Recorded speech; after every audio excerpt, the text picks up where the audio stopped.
With the Lucky Land Slots, you can get lucky just about anywhere. This is your captain speaking. We've got clear runway and the weather's fine, but we're just going to circle up here a while and get lucky. No, nothing like that. It's just these cash prizes add up quick. So I suggest you sit back, keep your tray table upright, and start getting lucky. Play for free at LuckyLandSlots.com. Are you feeling lucky? No purchase necessary. Void where prohibited by law. 18 plus terms and conditions apply. See website for details.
Jingle bells, jingle all the way.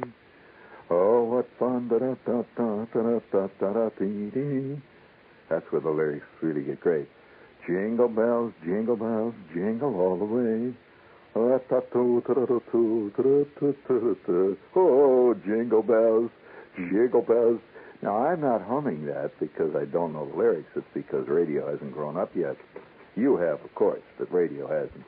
Jingle bells, jingle all the way. Oh, it's fun. Hey, listen, this is the Yuletide and all, yes, right? And people everywhere are reading the stories of Ebenezer Stooge and his little office and all that stuff. And every year, I think when I go into various establishments, I can't help but be reminded of some of the checkered moments in my past. Now, I'm not hung on the past any more than anybody else is. You walk around, you got a past. You know, there it is. Can't help it. If you were once a bus driver, every time you get into a bus, you will approach a bus with a different view than a person who has never been a bus driver. Do you agree? Well, do you agree or not? Yeah, I think so. I really do.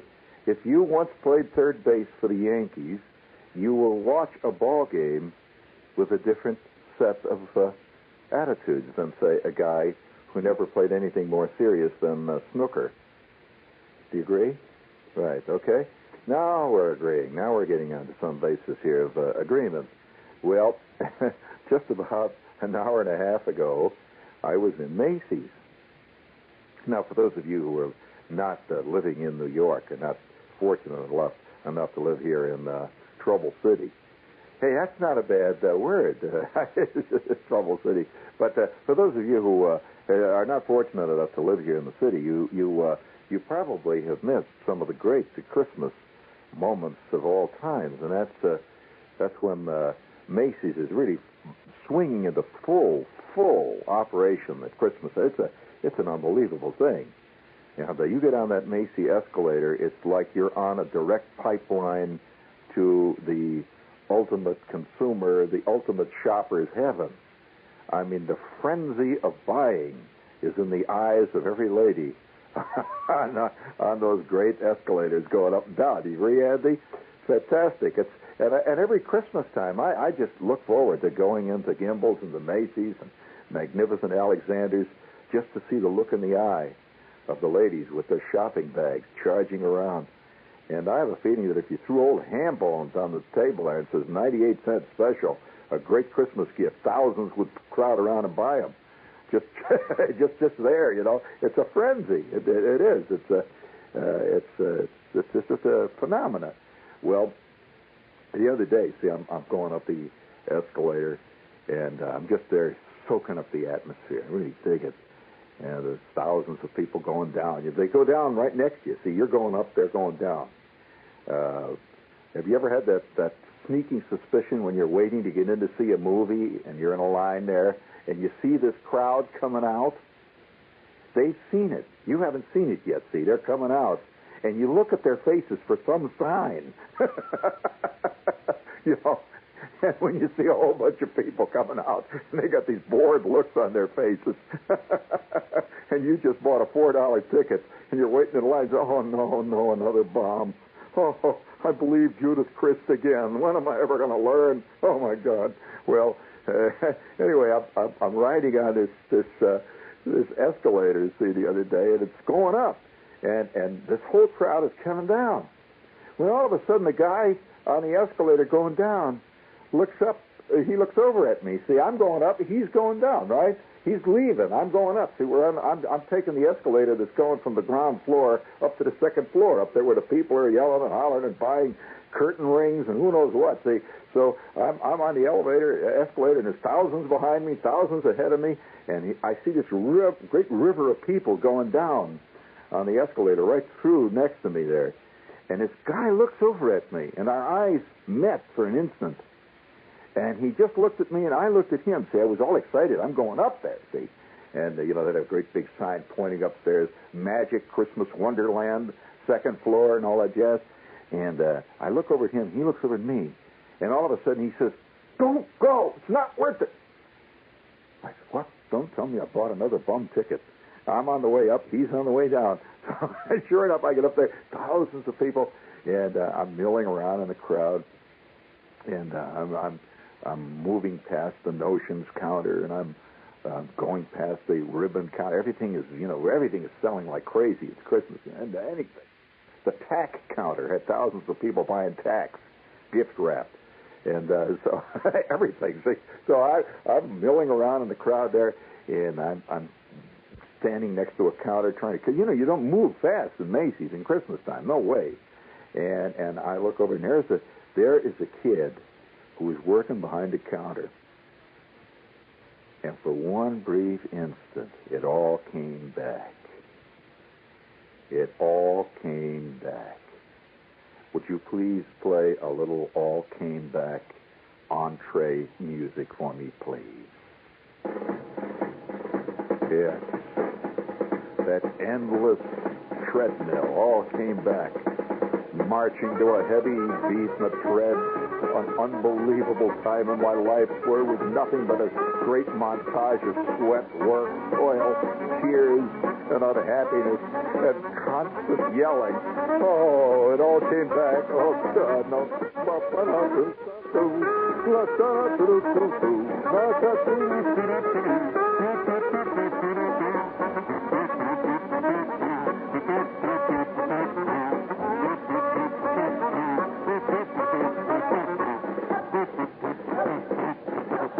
Pick him up there.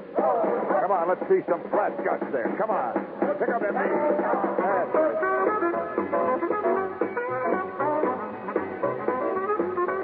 Out, that's it. That means out. Well, when I do that, it means cut it, right? So anyway, I'll never forget that scene. I've never told this story on the air, I'll guarantee you this, because, I think when you tell stories and so on, there are certain things that just don't seem to occur to you. The other day, for example, I'm sitting with a buddy of mine, and I've known this guy for years. And one day we're sitting there, and all of a sudden, without any preface or reason, he says, "Hey, did I ever tell you about the time I was a motorcycle racer?" I said, "Stanley, I've known you for 5 years. You have never mentioned when you were a motorcycle racer." Oh, gee. Yeah, come think, I guess I never did tell you. Well, have you ever wondered why I limp? Why one foot is 7.5 inches shorter than the other one? Well, Stanley, I don't ask a man about things like that. He says, "Yeah, I used to be a motorcycle racer. I raced in Italy, France, Japan, Australia, the Antarctic." I said, "But Stanley, you never told me this." He says, "Yeah, well, I guess I never thought about it." I said, "But Stanley, why the hell do you tell me such trivial stuff like the time you met this girl named Clara in Oshkosh, Wisconsin, and you bought a double-dip ice cream cone at the Carvels, and you'll bore me with a story like that for 4 hours, and you have never told me about the time that you raced as a motorcycle racer in Italy, and half your foot was cut off when a motorcycle blew up." So I never thought it was important. Yes, that's quite right, friends. The truly important things in our lives we never think are important. That's why most stories that people tell you are indescribably boring. Because what most of us think is important is absolutely trivial.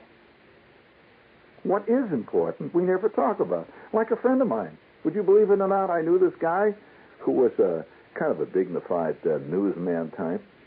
And out of the blue, he just mentioned one day, "Did I ever tell you about the time I got wounded at Pearl Harbor?" He was at Pearl Harbor and got shot by a Japanese Zero. He's one of the first guys to ever get hit by a Zero. He never thought it was important enough to talk about, but he talked endlessly about his new Chevy. I mean, I'm sure that there must have been guys hiding in the bushes the time that Richard the Lionhearted rode by. With one of those crusades they had. Remember those crusades? You remember when you used to read about the crusades when you were a kid? Well, Richard the Lionhearted was involved in those things, And there must have been some peasant squatting down in the weeds, and Richard the Lionhearted go by, wearing the golden breastplate, and he's got a big banner flying, and he's got 17 outriggers, and he's got 9 knaves beating the weeds for him in front and in the back. And about 19 years later, Wamba, the peasant, is sitting there eating curds and whey, or whatever it is that peasants ate in those days. And his wife, Girth, said, anything important today? So did I ever tell you about the time Richard the Lionhearted marcheth past? She says, you saw Richard the Lionhearted? Yeah, kind of a little guy. End of story. So I've never told you this story. It forever made me fantastically involved in the world of the department store. The world of the department store. This is WOR, New York. Speaking of the department store, we'll lay about 7,000 commercials right where they'll do the least good. I mean, you know why we put all those commercials in the show? To separate the real listeners from the dilettantes. Takes a real listener to listen to 1,800 commercials for hair oil, and they get this one nugget, this one gem. But nevertheless, I'm going up the elevators, or rather the escalator. I'm a great escalator rider. I love to ride escalators. And you know why they put those little things on the side of the escalators, like little pieces of metal sticking up? You know, that's to prevent guys from jumping up and riding the railing, that rubber railing down. Did you know there was a period when guys would do that? Oh, sure, if there's anything possible, some klutz will do it. And then it'll become a fad, and 1,000 klutzes will do it. So, that's known as the herd instinct. So they had to put those little barriers up there. So if a klutz tries to ride the rubber railing up and down, he's going to also remove large pieces of skin from very sensitive places in his body. But nevertheless, I'm riding the escalator up at Macy's, see, and I get up to the second floor there after my brief encounter with the guy on the down escalator, and I'm in the middle of the big crowd, and I look across the counter at a guy, a kid working behind a ribbon counter or some counter there where they had buttons or they were selling geranium seeds or some great thing like that. And he's got this look of total harassment. I know that look. I just looked at him across the counter, and he looked at me. See, I looked like a customer, which meant, 20 million marks, totally undistinguished one from the other. But I looked at him and I said, buddy, I've been there. He says, really? I said, oh, boy. Well, I have never told you about my fantastic experiences working for a big department store. Have you ever worked for a big department store? You mean you had to think that long to remember? That's like saying, were you ever a paratrooper? And you'll think, no. Listen, you either worked there or you didn't. You're either pregnant or you ain't. There's no in between, buddy. And once you have worked in a big department store, you will always say, yeah. Well, a department store, for those of you who have never worked in one, has a very intricate social structure. Yes, and it has all kinds of intra-store rivalries, romances, hatreds. It's a complete city in itself. In fact, it's a complete nation. It's even bigger than that. It's a complete world in itself. It's totally separate from the rest of the world. And it has very distinct hierarchies. And within the entire world of the department store, there are, for example, the elite. You may work in an elite department. You can then work also in the equivalent of the slums. And it's right on your card. You can't kid anybody. You cannot pretend you're working in an elite department when you're actually working down in the pot handle repair department, which is, way down there in the nothing world. Well, my first experience in the department store world came when there was a bulletin board announcement when I was in my junior year in high school. And just before the Christmas vacation, fantastic thing, this Christmas vacation. You're off for 2 weeks. Boy, that's really great. The idea of a Christmas vacation is very civilized. And, look forward to this. And there was an announcement on the bulletin board that says, anyone who wishes to put their Christmas vacation to good use, see Miss Matson in the office. I don't know what made me do it. But, have you ever done something that you just did it out of pure impulse? Sometimes it works out great. Other times, well, so I go down to see Miss Matson. I said, Miss Matson, I wish to put my Christmas vacation to good use. She says, fill out this form.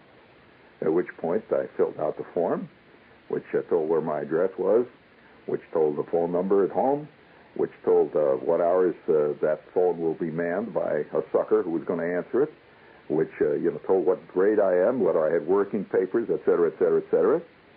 And I gave her the form. Well, about 2.5 hours after I got home that night, Christmas vacation was only hours old. The phone rings, and Mr. Moss was on the phone. Now, I didn't know who Mr. Moss was at that time. I grew to both love and hate Mr. Moss. Mr. Moss, turns out, was in the personnel department of one of the biggest department stores in the world. Yes, the famous department store. I'm not talking about a local small-town department store. I'm talking about one that has, let's say it has more employees than Magnificent Alexander's in the Bronx has customers in a week. A fantastic place, see? And the phone, it says, hello, this is Mr. Moss. And are you the young man who filled out the form in high school today? And I said, yeah. I said, well, would you be ready to go to work tomorrow morning at 7:30? I said, yeah, where? I didn't even know where it was. So the word Marshall Field. I said, Marshall Field? He says, yes, Marshall Field. He said, my name is Moss, and we like the looks of your application. And if you'll be so kind as to appear at my office, the personnel office, at 7:30 tomorrow morning. We open at 9. We'll be ready to put you to work at that time if all things are proper and in order. Yeah, okay. So at 6 o'clock in the morning, I am out. I'm getting my new sport coat on. I'm all excited. Marshall Field, this is like getting a call from the Vatican. If you're a shopper, I mean, Marshall Field is the ultimate. And their Christmas is the ultimate. I don't know whether you know anything about Marshall Field's Christmas. It's out of this world. So about an hour later, after an infinite bus ride, I am sitting outside of Mr. Moss's office with about 1,500 other kids, all sitting out there waiting nervously. And the door opens, and one after the other, we are called in. And the kids never came out. They would be called in the office, and they would disappear. And I'm sitting there, the crowd is getting smaller and smaller. And finally, I'm called, and I go in, and I'm talking now to a tall, thin lady with black-rimmed glasses. She says, is this your name here, Sherp? And I said, no, it's Shepherd. She said, oh, well, looks like Sherp here. Let me see. Would you stand up? And I stood up. She said, turn around, please. I turned around.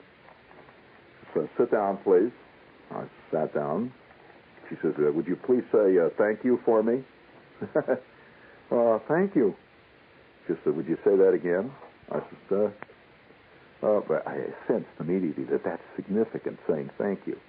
I said, oh, thank you. Oh, very good, very good. She said, all right, here. She said, she takes a green slip and she writes something down on it, and she goes, she stamps it 3 times. She says, take this up to the 3rd floor to the back to customer service. And she hands me the green thing, and I go out the back. They had a door that went out the back, and it was a service elevator. From that time on, you never walked with the real people. Did you know that there's an entire network of passages that the workers in the department store live in?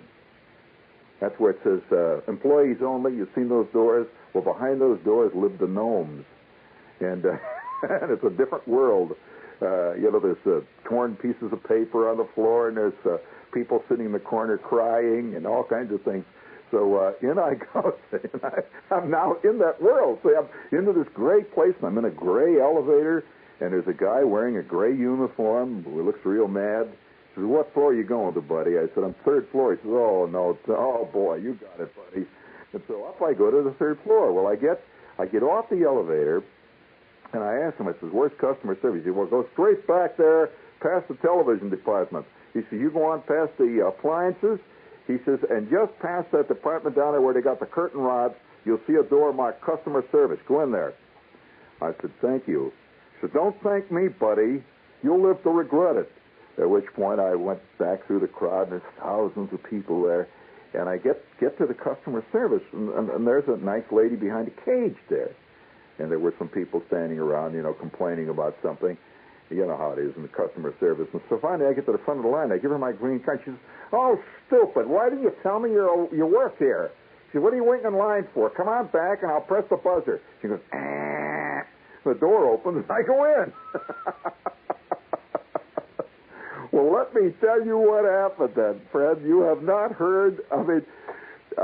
You're listening to a guy who within, I would say, 48 hours became so immersed and involved in the life of the department store that I could not imagine myself at that point ever getting out of it. It's a it's like quicksand. And we'll be back, speaking of quicksand, in just a few moments after you have fallen into this deep pit. Okay. I shouldn't tell you this. Jingle bells, jingle all the way. Oh, listen, every year when Christmas time comes, you know what begins to... You know how... have you ever heard the stories about how old fire horses, when the fire bell rang, the fire horses would get all excited, even when they were retired?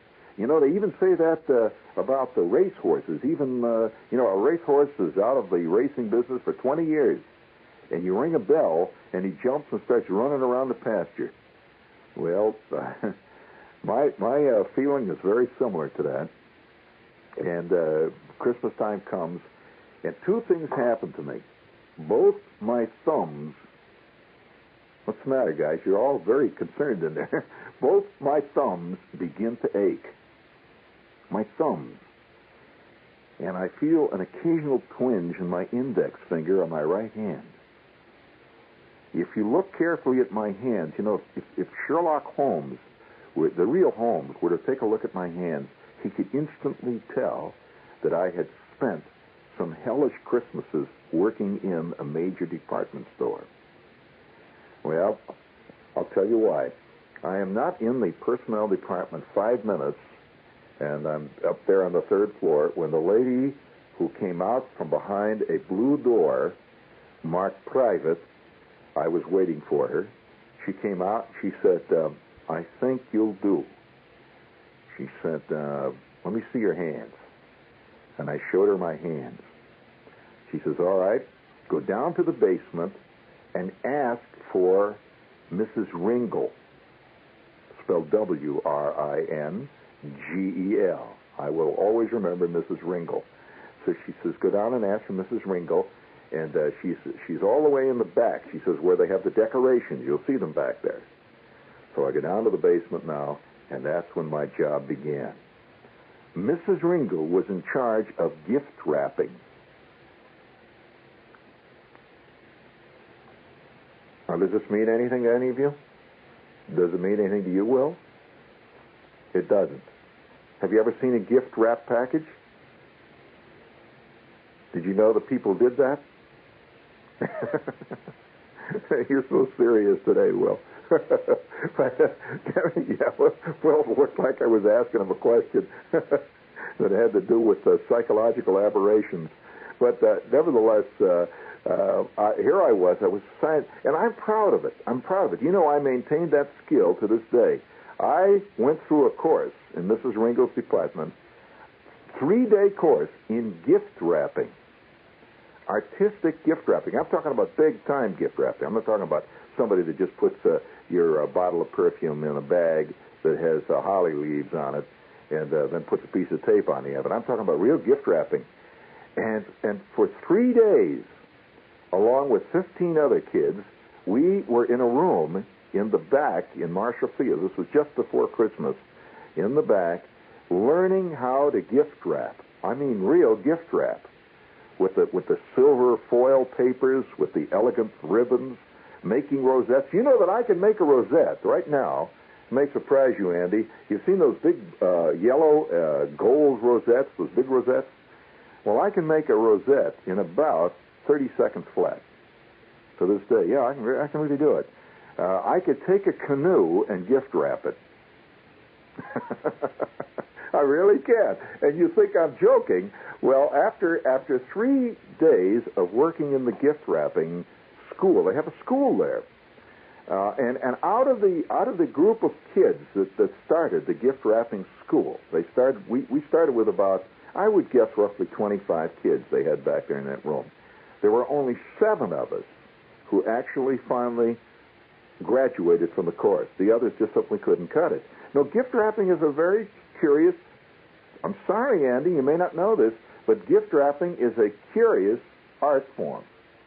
And some people never can master it. No matter how much you teach them, they cannot use their imagination. See, because when you're gift wrapping in a department store, you're going to get thousands of different items, ranging all the way from some. Believe it or not, people would actually bring in things like a potato masher to gift wrap. You'd get a lawnmower, gift wrap it. Yeah, you think this is funny? You'd get things like, like a 3.5-foot high lamp, gift wrap it. People buy all kinds of wild stuff for gifts. And when we finally were selected, 7 guys, it was myself, one other male, and most of them were women. They were myself, yeah, because women have more, I guess, finger dexterity or something. They can really, they can really do this. And maybe it's because a lot of girls, when they're, when young kids, they sew or they embroider or something, and they learn to use their hands. Well, after our graduation, I'm put into the gift wrap department. And here were these veterans. I mean, there were ladies back there that have been gift wrapping since Diamond Jim Brady came in and bought a golden tiara for Sarah Bernhardt. And they gift wrap. Unbelievable package wrappers. I mean, if you want to see a skill, baby, I mean, they can make packages that look like works of art. Do you know that there are gift wrappers that are world famous? Some people, the art of wrapping packages and gifts, in not so much in America, but in other countries, say, for example, Germany, a classic example, and in France, the art of wrapping a gift package is a recognized art form, and they have even had shows of great packages, beautifully designed with great ideas. In fact, recently I had an idea of gift wrapping, and I did. I wrapped a whole series of gifts for a friend of mine to show him what could be done with artistic gift wrapping. I wrapped a series of gifts for him in colored comics. In other words, you get yourself some colored comic paper, just, buy a Sunday paper, like the news or something, and you got a whole bunch of colored comics. Use that for gift wrapping, and it comes out to be a beautifully wrapped gift if you do it well. If you know, and you can use contrasting strings and use in other words, the whole comic motif is used. Well, now that's an example of what I mean that can be done with gifts. So here I am, after about the first week or so, I am being graduated now after first wrapping little square packages to the real thing. And one of the great moments in my life is when Miss Winkle, who was this very, very elegant lady who had started the gift wrapping department at Marshall Field back in the days when Marshall was just getting to know Mr. Field. When she came back and she said, who wrapped this? Who wrapped this? And she had one of my packages. And I said, oh, God, I'm in trouble now. She says, which one of you did this? And I said, I did. She says, well, I want to tell you, this is a beautiful, beautiful example of the kind of work that we want to turn out here. This is magnificent. I said, gee, thanks. And, that was a real accolade. And for 2 weeks, I wrapped thousands of packages every day, deep in the bowels of Marshall Field. And for 3 years after that, every year during Christmas vacation, I spent 2 weeks wrapping gifts. And you know that when you wrap gifts, your thumb gets to be just kind of down around the lower knuckle there. It gets a little sore after a while. And the thousands of pin pricks. Sherlock Holmes could take one look at my 2 index fingers and said, either you're a professional model airplane builder or you wrapped gifts for Marshall Field. Actually, the truth is that I did both.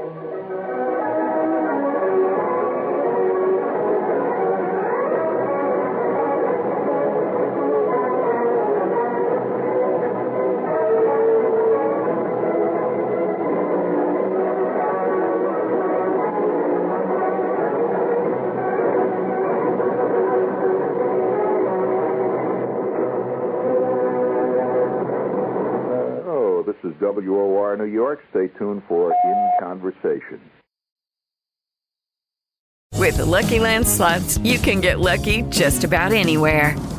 This is your captain speaking. We've got clear runway and the weather's fine, but we're just going to circle up here a while and get lucky. No, nothing like that. It's just these cash prizes add up quick. So I suggest you sit back, keep your tray table upright, and start getting lucky. Play for free at LuckyLandSlots.com. Are you feeling lucky? No purchase necessary. Void where prohibited by law. 18+ terms and conditions apply. See website for details.